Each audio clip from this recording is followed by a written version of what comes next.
Liz Saville-Roberts. Diolch yn fawr iawn, Lefarydd. This is the first Christmas Hayley Aldirmaz of Pwllheli won't see her husband Hassan. They've been together for 10 years and married for over 4 with 2 young children. It's evident they're in a long-term relationship, but Hayley's Turkish husband was refused a spouse visa in 2012 because she earns less than the Home Office threshold of 18,600.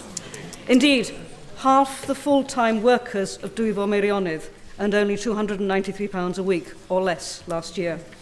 And this, I might say, compares with the Prime Minister's own constituency, where the median salary was £571, almost £30,000 a year.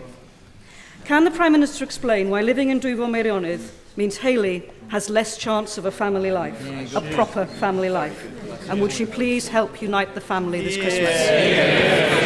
If I can say to the Honourable Lady, I won't comment on the individual case. I know she's sent details in writing to me. I will make sure that she gets a full reply from the Immigration Minister in relation to the specific case.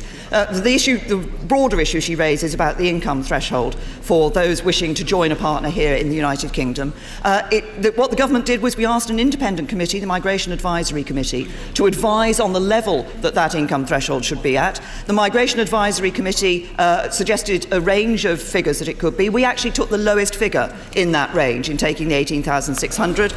They recommended that because it's the level at which a British family generally ceases to be able to access income-related benefits and to be able to support themselves and integrate into society. And we believe it's important that people coming here are able to support themselves. James Cartledge.